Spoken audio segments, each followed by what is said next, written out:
Last time जो हमने करा था वो था force of the current carrying conductor in a magnetic field. और उसमें हमने एक रिलेशन डिराइव करा था।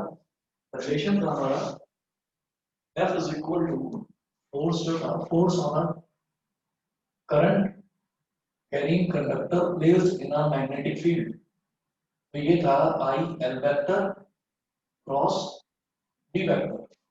I L vector cross B vector ये लास्ट टाइम हमने करा था।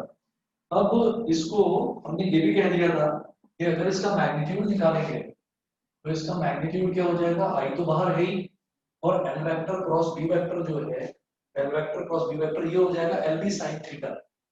L B sine theta, where theta is the angle between, theta जो है theta is the angle between current and magnetic field. Current और magnetic field जो है इन दोनों के बीच में एंगल होता है थीटा। ठीक, तो ये रिलेशन मैंने लास्ट में डिराइव करा था। अब जो है, अब ये देखते हैं कि अगर कोई हमारे पास दो कंडक्टर्स हैं, दो स्ट्रेट वायर्स हैं, और वो किसी मैग्नेटिक फील्ड में प्लेस्ड हैं, तो उन दोनों के बीच में फोर्सेस क्या लगेंगी आपस में या नहीं लगेंगी। तो वो देखना है इस बार। तो जरा देखिएगा,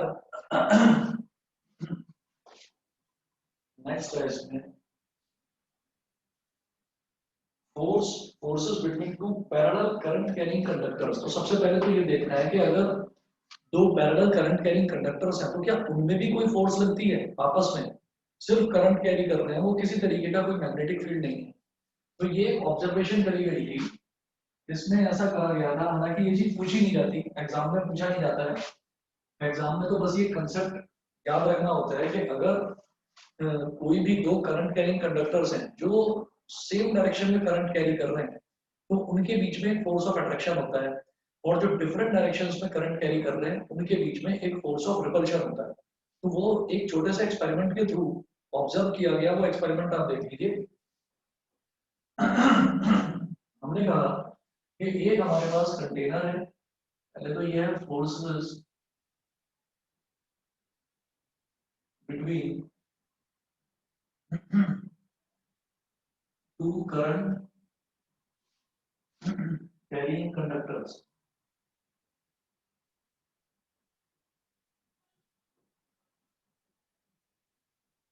अब इसमें क्या ऑब्जर्व करा गया था कि एक ना कंटेनर है हमारे पास, उस कंटेनर के अंदर हमने मरकरी भर रखा है।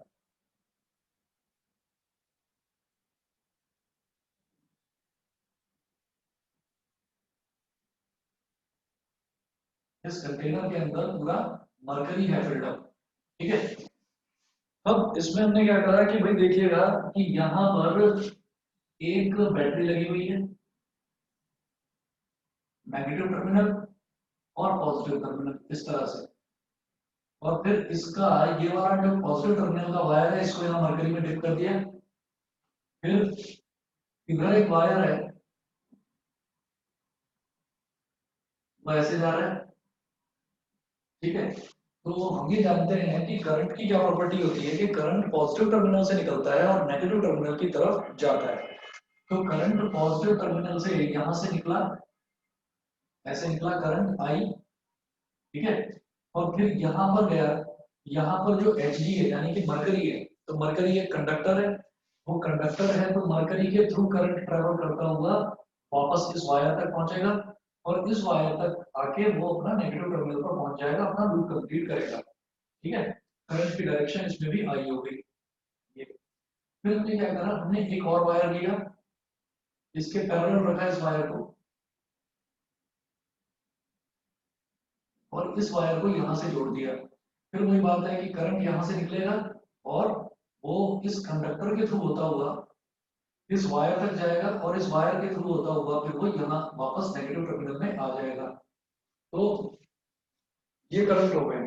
अब आप ये देखिएगा कि यहाँ पर मैं ये देख रहा हूँ कि दो वायर्स हैं, यानी कि दो कंडक्टर्स हैं जिनमें सेम डायरेक्शन में करंट ट्रेवल कर रहा है। मतलब करंट इसमें भी यहाँ से यहाँ तक जा रहा है, इसमें भी यहाँ से यहाँ तक जा रहा है। तो ये ऑब्जर्व करा गया कि जब करंट कोई भी दो वायर्स में, कोई दो वायर्स हैं जो पैरेलली रखे हुए हैं, और उनमें जब करंट सेम डायरेक्शन में जा रहा है तो वो दोनों डायरेक्शन थोड़ा सा एक दूसरे की तरफ अट्रैक्टेड सा होंगे, मतलब थोड़ा सा ये इधर को झुक जाएंगे। इस पर एक फोर्स लगेगी इधर और इस पर एक फोर्स लगेगी इधर। ठीक है, पहली ऑब्जर्वेशन तो ये थी। ऐसे ही फिर एक चीज, एक ऑब्जर्वेशन और करी गई, एक एक्सपेरिमेंट और करा गया। Experiment number 2। एक्सपेरिमेंट 2 में क्या है कि फिर से ऐसा ही एक कंटेनर लिया गया,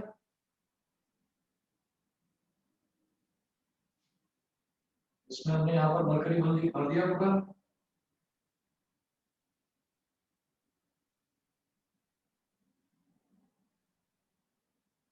और यहाँ पर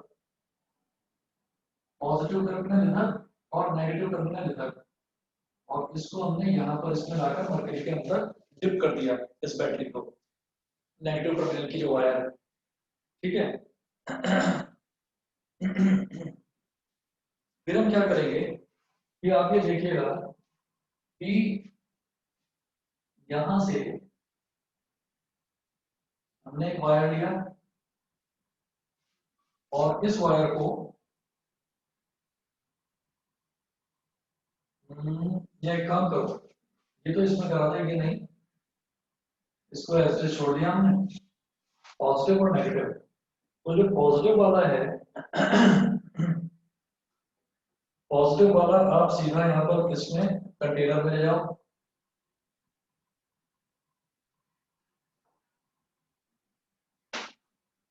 पॉजिटिव वाला आप कंटेनर में ले गए और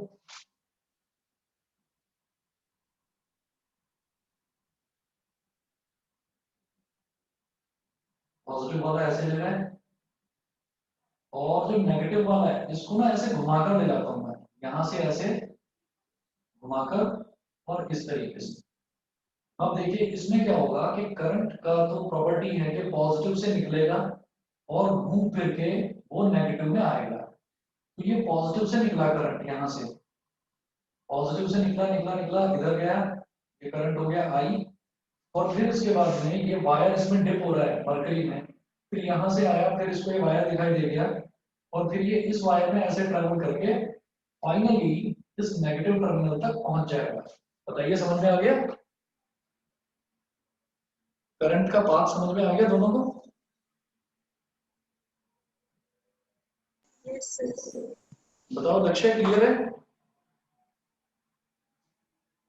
इसमें क्या ऑब्जर्व करा जाएगा कि जब करंट एक में तो इस डायरेक्शन में और एक वायर में करंट इस डायरेक्शन में, तो यहाँ पर ये दोनों ना एक दूसरे को रिपेल करेंगे। तो there will be repulsive forces between two parallel wires carrying currents.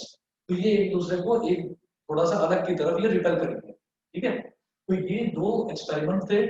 ये दो एक्सपेरिमेंट सिर्फ आपको पढ़ाने थे, मुझे सिर्फ ये बताने के लिए कि जब भी दो करंट कैरिंग कंडक्टर्स होंगे ना, तो उनमें जो करंट का डायरेक्शन है उस डायरेक्शन से पता चलेगा कि उनके बीच में कोई फोर्स ऑफ अट्रैक्शन है या फोर्स ऑफ रिपल्शन। अगर दोनों में करंट सेम डायरेक्शन में है तो there will be a force of attraction. अगर एक में करंट इधर है और एक में करंट इधर है, अगर डिफरेंट डायरेक्शन में है करंट, तो there will be a force of repulsion. मतलब ये बिल्कुल उल्टा होता है, जैसे कि हमने ये देखा था कि लाइक चार्जेस जो होते हैं, same charges, they repel each other and unlike charges attract each other. यहाँ बिल्कुल उल्टा है कि अगर करंट सेम डायरेक्शन में है तो वो अट्रैक्ट करेंगे, और करंट अगर अपोजिट डायरेक्शन में है तो फिर वो रिपेल करेंगे। अब इसके बाद में नेक्स्ट टॉपिक, नेक्स्ट है force between two parallel current carrying wires. अब जो दो पैरेलल करंट कैरिंग वायर्स है ना, ठीक, जैसे मैंने ये बताया, तो हमने ये बता दिया कि इनके बीच में फोर्स ऑफ अट्रैक्शन होगा, ये तो बता दिया। ऐसे ही हमने बोला कि ये अलग अलग डायरेक्शन में है तो इनमें फोर्स ऑफ रिपल्शन होगा। भाई अब वो कितना होगा, वो कितना होगा पहले तो ये बताएं, है ना? और फिर आपने ये बता दिया कि भाई फोर्स ऑफ अट्रैक्शन होगा। इसको प्रूव कर सकते हो? हाँ जी, कर सकते हैं। तो इसको प्रूव करना भी एग्जाम में आएगा। ये तो कॉन्सेप्ट है, ये तो आपको बता दिया, अब ये कैसे होता है वो देखिएगा जरा। फोर्स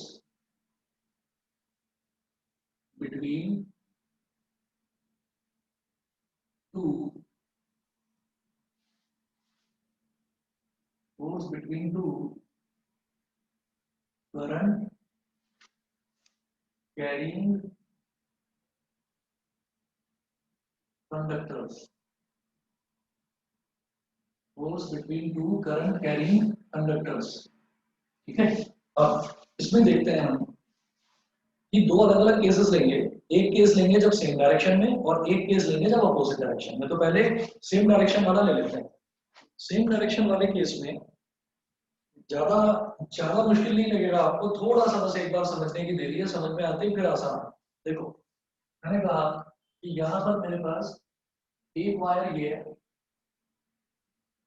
और एक वायर ये है, थोड़ा बड़ा बनाकर अपने दिखा दिया है ना, और दोनों में करंट सेम डायरेक्शन में, इसमें भी आई, या चलिए इसमें करंट I1 है और इसमें हमने बोल दिया कि करंट I2 है। दोनों में अलग अलग करंट्स हैं, एक में I1 है और एक में I2 है। और मैंने कहा कि dot dot dot dot dot dot लगा दो, यहाँ पर भी नीचे डॉट डॉट डॉट, इधर भी डॉट डॉट डॉट और इधर भी डॉट डॉट डॉट। ये जो आपने डॉटेड लाइंस बनाई है इसके एंड पर, इसका मतलब क्या है, ये जो वायर है ना, वायर की लेंथ जो है वो कितनी भी हो सकती है, बहुत ज्यादा भी हो सकती है, कम भी हो सकती है, मतलब मैंने डिफाइन नहीं करी है इसकी लेंथ। तो चलो मैंने कहा ये वाला ना मेरा वायर है, ये वाला वायर है ए बी, ये वाला वायर है सी और D, A B C D. इस तरीके से हमने वायर्स को ले लिया। अब आप देखिएगा, अब मैं इस वायर की बात करता हूँ, ये जो वायर है I1, तो इस वायर में करंट I1 जो है ये ऊपर की तरफ जा रहा है। तो अब मैं क्या करूंगा, जैसे करंट ऊपर की तरफ जा रहा है तो मैंने इसको ऐसे पकड़ा, राइट हैंड, मैक्सवेल का राइट हैंड थंब रूल जो होता है ना, तो हम ऐसा करते हैं कि वायर को ऐसे पकड़ते हैं कि अगर thumb is pointing in the direction of current, तो मेरा थंब इस डायरेक्शन में, करंट की डायरेक्शन में पॉइंट कर रहा है, तो इसका मतलब जो मेरी फिंगर्स हैं वो ऐसे स्वेल्ड कर रही है। ठीक, इसका मतलब क्या होगा, इसका मतलब ये होगा कि यहाँ पर मैग्नेटिक फील्ड ऐसे होगा, मैग्नेटिक फील्ड इस तरीके से ऐसे होगा मैग्नेटिक फील्ड। ये बताइए, ये समझ में आ गया कि करंट ऐसे है तो मैग्नेटिक फील्ड ऐसे, तो मैग्नेटिक फील्ड की डायरेक्शन दिखाइए, मैग्नेटिक फील्ड की डायरेक्शन ये होगी। ठीक है, और ये मैग्नेटिक फील्ड जो है, magnetic field because of I1, because of wire AB, मैं ये कहूंगा magnetic field, magnetic field due to current carrying wire AB। ये जो वायर AB है इसमें मैग्नेटिक फील्ड कितना होगा, मैं जानता हूं कि जो एक long straight current carrying conductor होता है उसमें मैग्नेटिक फील्ड कितना होता है, mu naught I upon 2 pi R। ये हम डिराइव कर चुके हैं, बिल्कुल शुरुआत में बायट सावर्ट लॉ में भी डिराइव करा था हमने, और ये हमने एम्पियर सर्किटल लॉ में भी डिराइव करा था कि magnetic field B is equal to होता है mu naught I upon 2 pi R। तो यहाँ मेरे पास क्योंकि वायर्स अलग अलग हैं, दोनों में करंट्स अलग अलग है, तो इसमें करंट, बिकॉज इसमें करंट I1 है तो मैं इसके मैग्नेटिक फील्ड को मान लूंगा B1। तो मैंने बोला इसका मैग्नेटिक फील्ड हो गया B1, क्या होता है mu naught I upon 2 pi R, पर करंट कितना है I1, तो मैं इसको बोल दूंगा mu naught I1 upon 2 pi R। यहाँ पर जो ये R है ना, स्मॉल r, ये स्मॉल r क्या हो गया, radius of this circular path. और ये रेडियस क्या है, ये रेडियस बेसिकली इन दोनों के बीच का डिस्टेंस है, रेडियस स्मॉल r। ठीक, इसको मैं बाद में डिस्कस करूंगा रेडियस के बारे में, फिलहाल इसको मैं मिटा रहा हूँ। ये आप समझ गए होंगे कि ये जो 2 पाई r है, तो 2 पाई r क्या होता है, 2 पाई r इस सर्कुलर पाथ की पूरी लेंथ होती है, सर्कमफ्रेंस। ठीक है, और सर्कमफ्रेंस क्या होगा, 2 पाई इनटू रेडियस, रेडियस क्या है, सर्कुलर पाथ का रेडियस, तो ऑब्वियस सी बात है कि यहाँ से यहाँ तक का डिस्टेंस है। अच्छा, तो अब मैं ये कहूंगा कि इस वायर की वजह से, इस वायर की वजह से, AB की वजह से एक मैग्नेटिक फील्ड डेवलप हो रहा है mu naught I1 upon 2 pi R। ये मैग्नेटिक फील्ड इस तरह से लूप बना रहा है, तो इसकी जो डायरेक्शन है, जब ये इस CD वायर को टच करता हुआ जाएगा तो इसकी डायरेक्शन क्या होगी, अंदर की तरफ। आप ये देखिएगा मैग्नेटिक फील्ड कैसे जा रहा है, ऐसे घूम रहा है, तो ये जब इसमें टच करेगा तो फिर ये अंदर की तरफ जाएगा। ये चीज क्लियर है कि नहीं, बताओ, ये बताइए, ये चीज क्लियर है। सर एक और दोबारा बताता हूँ, आप ये देखिएगा कि ये वाला जो करंट, ये वाला जो वायर है हमारा AB, इसमें करंट ऐसे जा रहा है ऊपर की तरफ, तो I1 ऐसे हो गया। मैंने राइट हैंड थंब रूल लगाया और मैंने करंट कैरिंग वायर को ऐसे पकड़ा कि my thumb is directing in the field of in the direction of current. तो अब मैग्नेटिक फील्ड तो ऐसे घूमेगा, है ना, तो ये मैग्नेटिक फील्ड की डायरेक्शन है, मैग्नेटिक फील्ड ऐसे लूप बनाएगा। ठीक, तो जब मैग्नेटिक फील्ड इस तरह से एक लूप बना रहा है तो फिर ये अंदर की तरफ जाएगा ना मैग्नेटिक फील्ड, बोलो,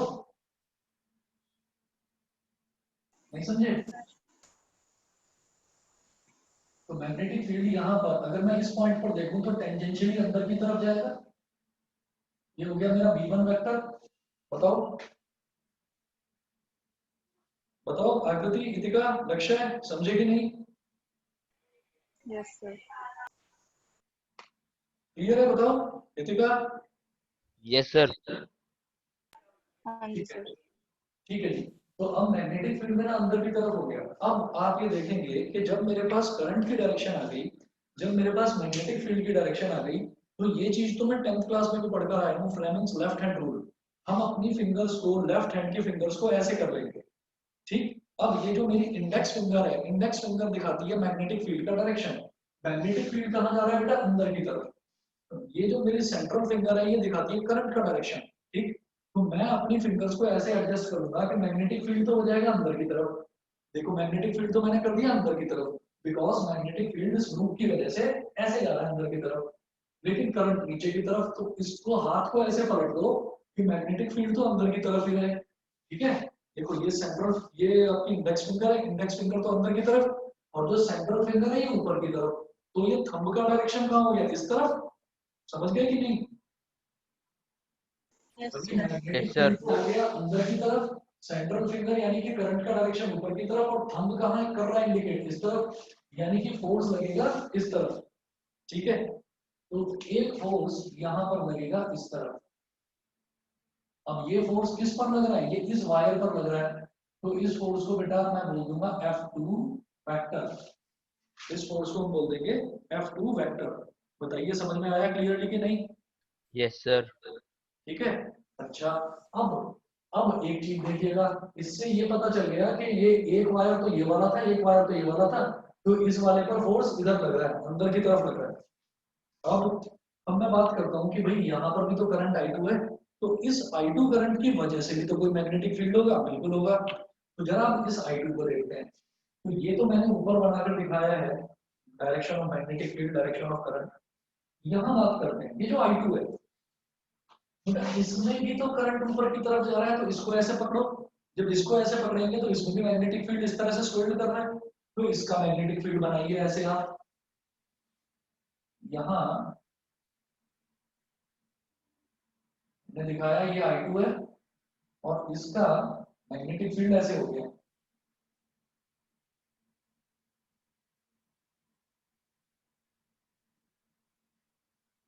ये हो गया मैग्नेटिक फील्ड। अब इससे क्या समझ में आता है? इससे फिर देखिए, करंट ऐसे, मैग्नेटिक फील्ड इस तरह से लूप बना रहा है, मैग्नेटिक फील्ड इस तरह से लूप बना रहा है, तो इसका मतलब मैग्नेटिक फील्ड ऐसे जा रहा है, ऐसे जाके ऐसे घूम के इस तरीके से, और जब ये यहां पर आएगा, मैग्नेटिक फील्ड यहां पर आएगा, तो इधर ये ऐसे आएगा बाहर की तरफ। इसको मैं बोलूंगा, बिकॉज ये करंट I2 की वजह से मैग्नेटिक फील्ड है, तो इसको मैं बोलूंगा B2 वेक्टर। बताइए ये चीज क्लियर है कि जैसे अब मैग्नेटिक फील्ड मेरा ऐसे घूम रहा है, तो इसकी वजह से है ना, तो ऐसे घूम रहा है, तो यहां जब टच करेगा तो बाहर की तरफ आएगा मैग्नेटिक फील्ड। बताओ यस सर। आकृति। Yes sir. ठीक है, तो मैग्नेटिक फील्ड इस तरफ आ गया। ठीक है जी, और इस वायर में करंट की डायरेक्शन कैसे है? एक ऊपर की तरफ I1। ठीक है, अब देखिएगा, जब I1 है, B2 वेक्टर है, तो मैं फिर से एक काम करूंगा, मैं फिर से इसमें वो लगाऊंगा फ्लेमिंग्स लेफ्ट हैंड रूल। क्यों? मेरे पास करंट की डायरेक्शन आ गई, मैग्नेटिक फील्ड की डायरेक्शन आ गई। लेफ्ट हैंड रूल, हमने अपनी फिंगर्स को इस तरह से स्ट्रेच करा, स्ट्रेच करने पर मैंने कहा कि अब करंट हमारा ऊपर की तरफ रहना है, करंट रहेगा ऊपर की तरफ। देखिए चलो, करंट तो ऊपर कर दिया, मैग्नेटिक फील्ड इधर नहीं, मैग्नेटिक फील्ड रखना है आगे की तरफ।